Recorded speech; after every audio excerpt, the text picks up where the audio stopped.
amal yang tetap istiqomah dilakukan, walaupun mungkin tidak sama dengan Ramadan. Karena Rasul juga mengakui, Rasul itu kalau Ramadan, di luar Ramadan beliau dermawan, rajin sedekahnya. Ketika Ramadan tiba, berlipat-lipat kedermawanan beliau. Itu bertambah, berarti di Ramadan itu bertambah. Artinya masuk logi ke akal. Kenapa? Karena di Ramadan dilipat gandakan. Kita ingin besar dong kalau kita deposit nih ya 10 juta sekian persen. Oh, kalau kita 100 juta lebih banyak lagi dong keuntungannya. Kayak gitu. Ayo, lu banyak supaya banyak keuntungannya bagi hasilnya. Kayak gitu. Rasul kayak gitu mencontohkan kita. Nanti beliau setelah keluar dari Ramadan tetap dermawan, tapi tidak sedahsyat ketika Ramadan. Itu harus jangan hilang sekali gitu maksudnya. Ya, jangan hilang sekali Ramadannya dari hidup kita. Jadi kalau dalam hadis itu jangan seperti apa? Jangan menjadi Ramadaniyun. Jangan menjadi orang-orang yang menjadi hamba Ramadan. Ketika Ramadan selesailah ibadah kita. Jangan sampai. Tapi harus tetap menjadi hamba Allah yang Allah memantau kita, melihat kita full setiap tahun, tidak hanya setiap bulan, tidak hanya di bulan Ramadan. Yang ketiga, ala kulli nikmatin alal abdi minallahi fi dinin aw dunya yahtaju ila syukrin alaihi. Ya Allah, bersyukur ya kita masih bertemu Ramadan tahun kemarin, saya bersyukur. Padahal beberapa bulan sebelumnya saya udah merasa mau dipanggil sama Allah dengan proses yang saya rasakan gitu maksudnya. Dan udah siap, udah minta bahkan sama Allah, ya Allah itu. Kalau sekarang energinya beda lagi. Kalau kemarin kan nggak ada bayangan dunia, bayangannya akhirat melulu. Udah deh, nggak kuat nih kalau begini, bakal berkurang iman, berkurang ketawakalan kepada Allah. Ya udah ya Allah, sudahi saja hidupku kayak gitu. Berpikir seperti itu wajar manusiawi. Itu kayak Siti Maryam, ya, karena sakit melahirkan Nabi Isa dalam kondisi seperti itu, beliau minta meninggal gitu sebelum fitnah ini terjadi. Gitu. Tapi sekarang suasananya berbeda artinya ada dunia yang ingin kita raih dulu sebelum Allah memanggil kita. Gitu. Bersyukur kepada Allah masih diberi kesempatan, karena kan ada saudara-saudara kita yang sudah tidak ada bersama kita ya, sudah dipanggil oleh Allah Subhanahu wa taala. Saya di sekolah juga kemarin ada orang tua yang meninggal, yang anaknya luar biasa. Sedih sekali, anaknya masih kelas 5, itu orang tuanya sudah meninggal. Itu rahasia hidup yang banyak kita syukuri. Kata Ibnu Rajab, sesungguhnya kita itu tidak akan bisa bersyukur. Tidak akan bisa bersyukur sempurna. Kenapa? Kata beliau begini. Ini disimak ya. Kullu nikmatin alal abdi minallahi fi dinin aw dunya yahtaju ila syukrin alaihi. Setiap nikmat kepada seorang hamba, baik nikmat dunia, nikmat agama, dunia dan akhirat, itu akan membutuhkan syukur. Kayak gini. Kita bersyukur sudah mendapat nikmat dari Allah, bersyukur. Okay. Saya bersyukur bisa hadir di majlis taklim tiap Jumat, bersyukur sekali pada. Terima kasih ya Allah, Engkau mudahkan aku hadir di majlis taklim ini setiap hari Jumat. Bersyukur kan kita? Bersyukur. Karena tidak semuanya saudara-saudara kita hadir di sini. Ada yang berat banget itu, harus mengorbankan dunia mungkin. Maaf, saya lagi ngurusin incu. Maaf, saya harus nungguin warung. Maaf, saya harus gini, saya harus itu, segala macam. Kita bersyukur bisa hadir di sini. Nah, bersyukurnya kita, mampunya kita bersyukur harus disyukuri. Paham tidak? Mampunya kita bersyukur dengan bisa hadir di sini harus disyukuri. Ya Allah, terima kasih, aku sudah bisa bersyukur, aku sudah bisa mensyukuri hadirnya aku di majlis taklim. Yang itu lagi harus disyukuri lagi. Memperoleh nikmat kesadaran untuk bersyukur terhadap rasa syukur di majlis taklim harus disyukuri. Syukur itu akan beranak terus, tidak akan putus, kata Ibnu Rajab. Tidak akan putus. Bersyukur. Apalagi kalau dihitung nikmat. Nah ini, ibu jarinya 5. 5-5-nya bisa bergerak enggak? Pernah enggak disyukuri secara khusus? Enggak kayak saya juga enggak. Ya Allah, terima kasih ya Allah, jari-jariku hari ini lengkap bisa bergerak 5, 6, 10-10-nya. Pernah syukuri enggak? Enggak, biasa aja. Kadang-kadang nunggul ke batur. Nunggul.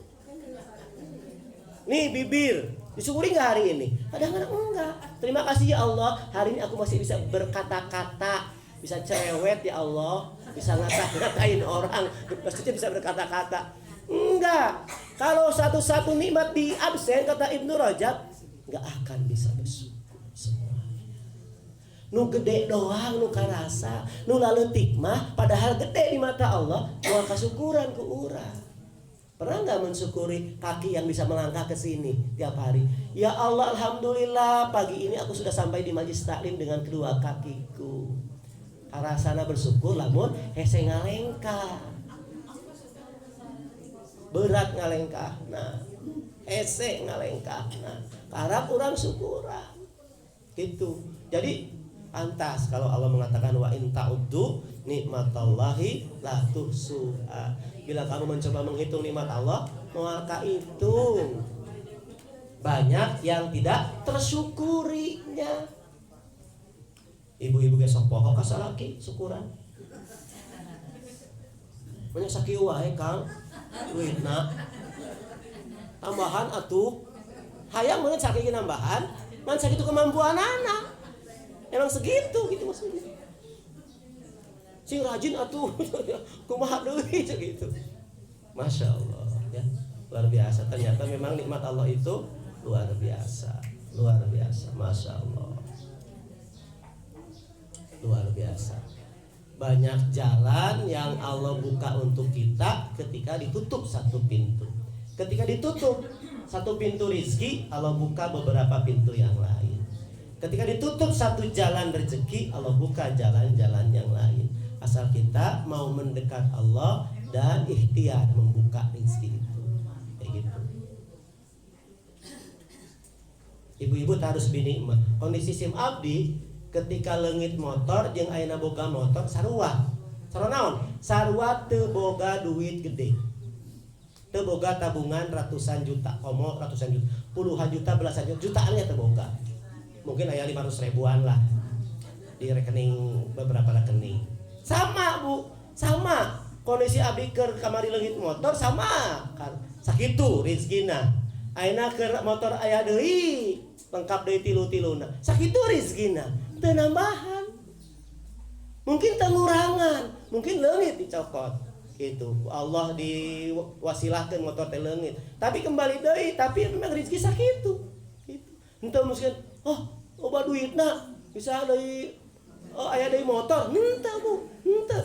Sarua Bu, ngan aya jalanna Allah dibuka jalan, teng kayak gitu.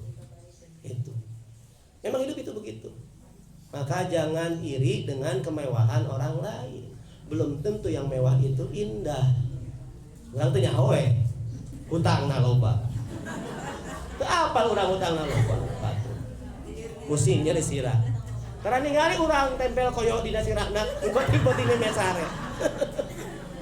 Gak tahu kan? Gak tahu. Jangan bandingkan hidup kita dengan hidup orang lain. Syukuri apa yang di hadapan dan kita nikmati saat ini. Gitu. Masya Allah, luar biasa. Yang terakhir, amalul mukmin la yanqadi hatta ya'tihi ajaluhu. Amal seorang mukmin, amal kita jangan berhenti sampai ajal datang. Jangan berhenti, jangan bosan.